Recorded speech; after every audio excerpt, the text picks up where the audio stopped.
Hey everybody, this is Andy Hall. You're watching Best Advice Ever. Best Advice Ever is the show where awesome people come on and talk about the best advice they ever received. Today, our guest is podcaster Chris Revill. Chris Revill does the Let's Chat podcast.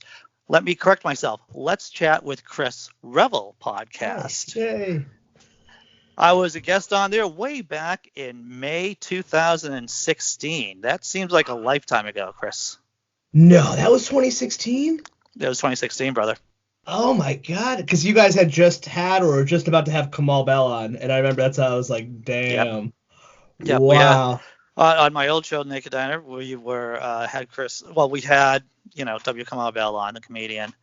And then you came on our podcast, and then we came on your podcast, and we were talking about the election and what kind of weird world it would be if Donald Trump became president. Boy, I hope we made some good calls. we really predicted everything. We knew exactly what's going to happen. Oh, of course, just like we know what's going to happen now.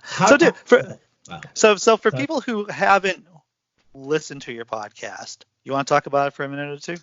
Yeah, of course. Let's Chat with Chris Revill. That's me. The idea of the podcast, I've kind of come to the best way I found to explain it is I try to bring on people who are involved in sort of niche cultures. It tends to be comedians, musicians, artists, authors, people like punk rock, a lot of musicians, and long form conversational podcast. I really just love the idea of finding someone who has a really big part in something small or a small part in something big, like that we all love. So I've had writers from Bob's Burgers. I've had like scientists. Andrew's been on. It's a lot of it's pretty fun. It's really fun, and I've been at it since 2013 and somehow have not quit. So. That's surprising, and it's great. But yeah, tons of fun, and give it a listen. It's great because it's not serialized, so you can just kind of pick up at anywhere episode. I have over 200 plus episodes. If you scroll through there, if you like this podcast, you'll find something on there that will pique your interest. Now you have a team of people working with you too on the podcast. Yeah, that's a recent development. I would say in the last few months, I've been building what I would call my Avengers team. So I have a producer, Brianna. Oh my God, how am I forgetting her last name? We won't tell her, don't worry. Yeah, you know what it is, because I'm thinking of everyone's Twitter handle. Oh, Brianna Benjamin, and we're actually all based over. So she's on Virginia. My Max Baines, he's in LA. I just brought on another person, Nate Peavy, he's a Providence cat. Will Forcer, he's a Rhode Island cat, and Christopher Ball, he's up in New Hampshire. But we're all kind of slowly trying to build it into more and monetize and do a lot more behind the stuff. Have some, we have some merch we just started making. I have more coming out to send you some, and trying to do some more with it and kind of build it. And the podcasting and the landscape is just really just exploded these past few years. I don't know if you had this experience where when I started in 2013, I was like, man, I really missed the boat on this whole podcast boom. Oh, well. So there's been a couple of bubbles and bursts, so I survived both of them, so it's been crazy. But yeah, it's fun. I gotta say, having the team has been really gives me a little more accountability, and it's more important, and also it's so fun having to get to share the creative energy with different people and get some outside perspective. That's good. That's great, man. It sounds like you got things moving over there. Yeah, and credit to all them. The promise has always been I can't pay you because I don't make anything, but if we ever do, I will. And everyone so far has just been out of the passion of their kindness of their heart, and just as a couple, some of those were people I met just because they were fans of the show, and just people who want to, kind of hopefully get their foot wet and one day either make this our career or find a way to work in this industry in some facet. That's fantastic, dude. Oh yeah, I'm really happy. I'm fortunate. They're such nice people to get to do all that work on their own time for me. Before we get into the best advice you ever heard, what conversation that you had, what interview that you had sticks out in your mind? Oh man, that's a tough one. I would say there's a handful. First one that just came to my head for some reason was I had Tad Stones he's a Disney animator who did a lot of the Disney afternoon shows. I knew him because he made Darkwing Duck, which is of all those shows, I think it's the only one that actually holds up. And And that was just such a weird one because it was so strange to talk to someone. I'm like, you're responsible for my childhood, because at that age watching that stuff, it was before I realized people made it. Yeah. And then Yeah. just hearing him talk so casually about working on like gummy bears and DuckTales, and it was just like, and then one of the other, there's multiple moments, but one that will always stick out in my heart is I grew up in Connecticut. I was really, really involved in like the hardcore and like punk and the music scene in Connecticut. And one of my favorite bands from high school and for many years is my favorite artist was Nathan Gray, who played in Boy Sets Fire. And when I got to talk to him, it was just like, oh my God, like I've spent like it was just like one of those full circle moments. It's like, and weirdly enough, then he actually when he put out a new album, he asked to come back on, and I was like, I'm sure you have this too, where you get to like, you look up to these people and like there's this thing, and all of a sudden they start to like kind of view you as peers, and it's like imposter syndrome. And it took me about 6 years. I think I finally am over it. I feel like I found my voice, and I feel like it's deserved. But yeah, it's there's those moments when you sit down for the interview, you're like, oh shit, I'm in charge, or oh shit, I'm supposed to be like they're waiting for me to talk, and I'm just like, oh my God, do you know track 7 on After the Eulogy? You know what that meant to me? Like, but you can't do that. Those are a couple that really will always stand out. I'm just still like, I can't believe you guys were so gracious with your time. That's great, dude. That's great. I think this is a great place to pivot into the best advice you ever heard. Oh, absolutely. I won't get you too sappy of a story. So the way I was, this was fun because I was asked, I put some feelers out to friends and family and like about advice and what they thought. And the best advice I've got, it has come from my therapist. And it wasn't just exactly one moment. I think this is probably something I've got throughout the whole year of working with him, but something he's repeated, essentially is don't ignore advice just because you don't like the source, which is something I have been guilty of my entire life. The quick backstory of it is I accidentally fell into doing EMDR therapy, which is eye movement reprocessing disassociation.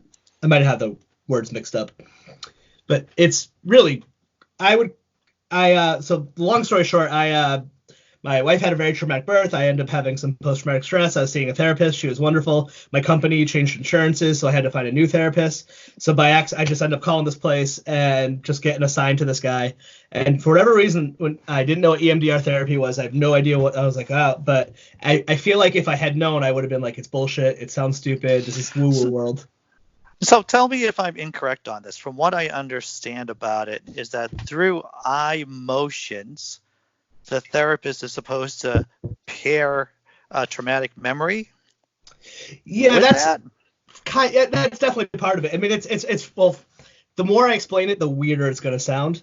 But some of the science, it's still, the field is still kind of split on it. If it's not sure of like, we know it works, we don't know why. Is it a placebo?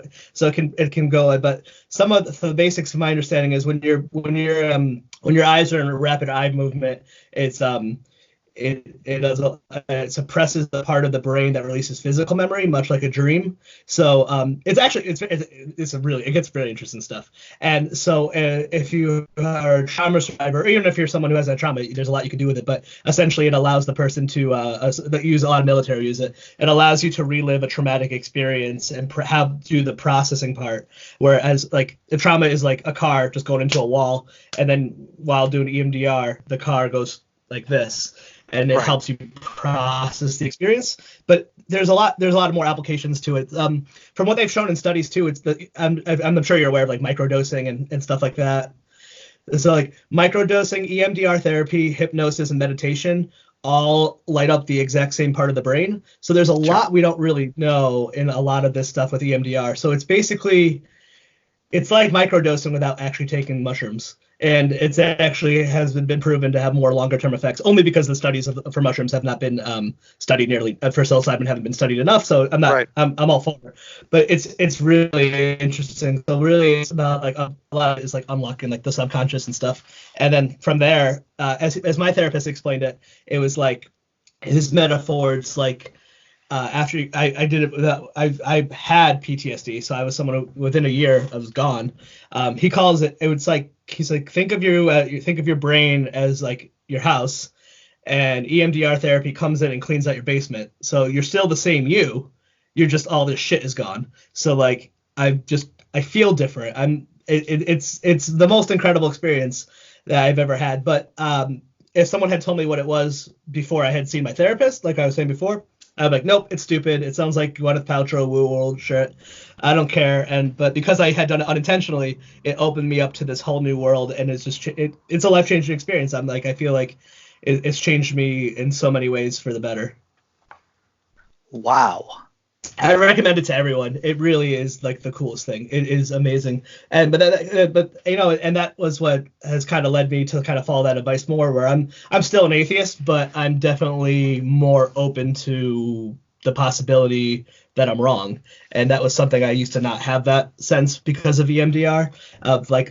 Listen, I've started to try to listen to other advice, and I think you gotta take that with a grain of salt. I don't go and watch Fox News and shit like that. So right.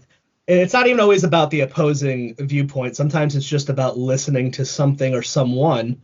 Or like, I don't know about you, but I have this problem where when I was in high school, I hated the Dave Matthews Band only because I hated the fan base, and I still don't like them. But I guess that's kind of where it comes from. Is you find sometimes you can shut yourself off easy for some silly reasons, and I've definitely been, but that is the advice that's really it's really opened my eyes. It definitely has helped me to be more open, be more listening, also helped me put boundaries of being like when I don't want to listen to something because I'm like, nope, you're dumb, you're a moron or whatever.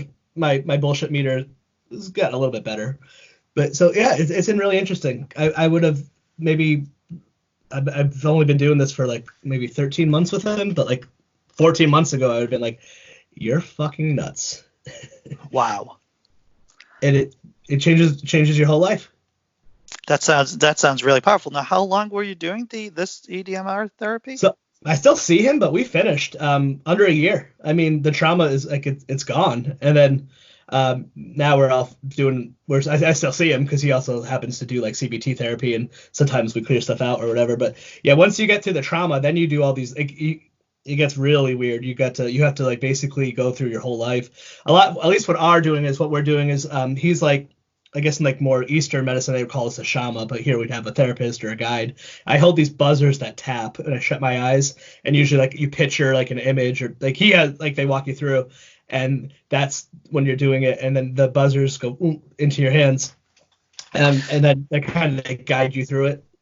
It's cool. So there are buzzers in your hand. And You're going through a guided meditation. So what happens with the buzzers in your hand?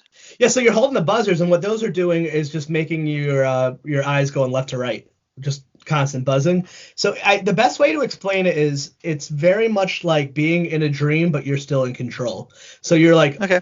It's very meditative. It is the closest thing I've ever had to a spiritual experience. Like, I'm surprised. Like, I feel like if anyone else who had a spiritual inkling were to do EMDR, they would become a Christ lover. And I was such a hardcore atheist. I'm still like, no, I don't know, but I'm open to it. Well, Sam Harris, the atheist, love him. He's really into this kind of, I don't know if you would use these words, spirituality, and this kind of altered states of consciousness and meditation. Yes. He talks really about his past drug use.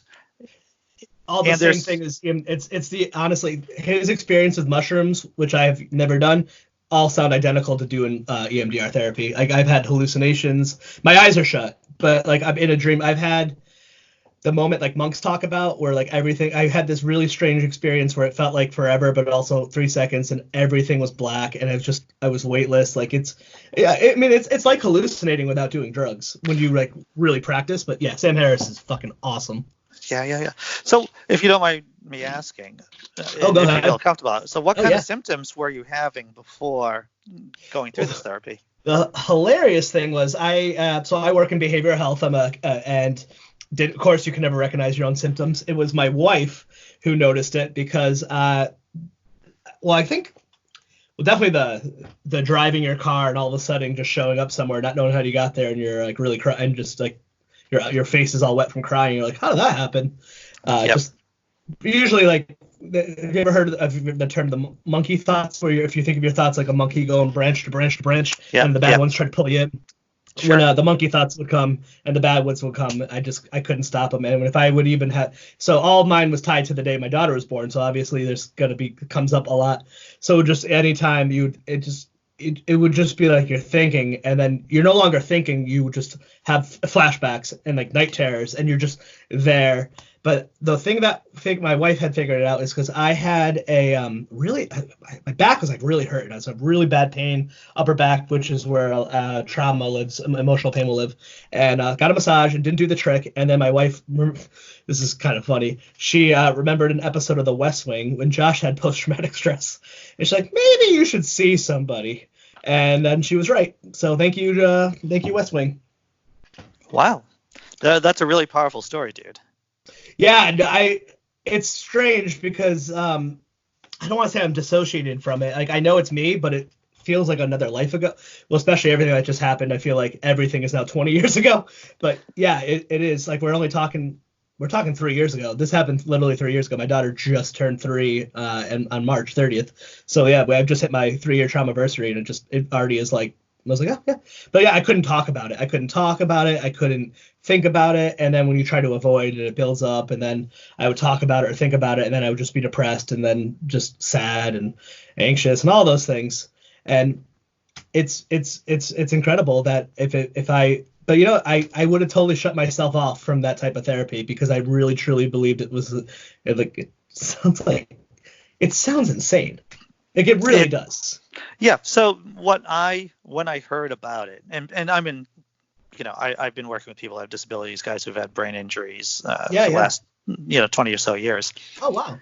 I have an undergraduate degree in psychology. I've done graduate work in psychology. And so when I first heard about the therapy, I thought, at the very least, it sounds like some kind of conditioning, some good old-fashioned conditioning where they are trying to pair a neutral stimuli to a traumatic event in that way. But it sounds like it could be a lot more than that.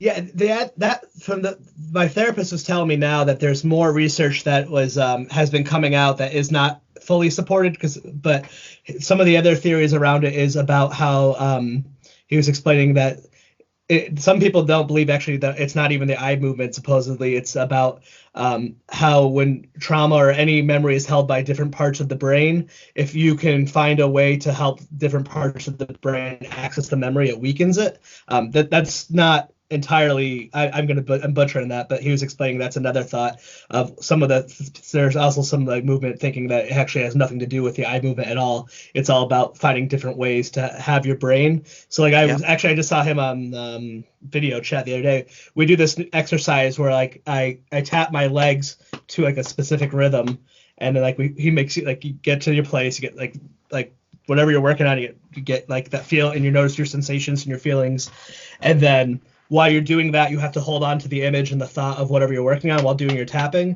And then he just starts like yelling shit out at you or ask you to spell stuff simultaneously. And the concept is while you're doing that and you're trying to hold on to that image, the more you hold on, other parts of your brain are going to basically light up and reconnect. And then if it were trauma or whatever, it slowly weakens and goes away. So it's really fucking cool. And if you want to get real down the rabbit hole, look up Wim Hof.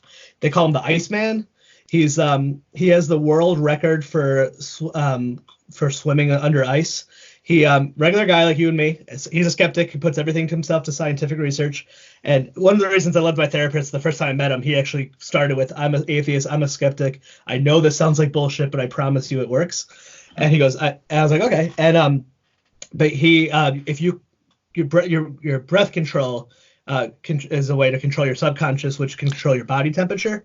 So he is someone who climbs Mount Everest in shorts and does all these things. So everyone's like, the scientific community is like, okay, obviously you're an anomaly. And he's like, nope. And now he teaches people like you and me within like 4 weeks that you could take like a freezing cold shower and control there's a lot of stuff when you get down that rabbit hole, which is why I like it, because again, if someone told me that, I'm like, nope, that's bullshit, I'm done, you're an idiot. But now I was like able to like actually listen to a source I felt trustworthy, and like it's opened me up to this whole new world of stuff and possibility. For some reason, I believe I heard that name, Wim Hof, from the Joe Rogan podcast. Yeah, he's been on Joe Rogan, he's been on Russell Brand. He's definitely one of those guys. It's interesting stuff. Just the idea that you can control your breath. And so his theory is that it's a technique that is something that we've had in us all along. It just had gotten lost with modern technology. because I'm a drug counselor as well, and I have worked with this one client who one time said, or one thing when I were talking in like ILP groups, I always talk about, especially when you're newly into drug recovery, it's very important to explore spirituality or neuroscience. And if you're not a spiritual person, then neuroscience is a really great place. And this one guy, with another good advice, piped in. He's like, well, actually, it's important to explore the both of them. He's like, there's no reason that neuroscience and spirituality shouldn't be working in tandem. And I was like, yeah, you're right. So that's kind of interesting stuff. Yeah.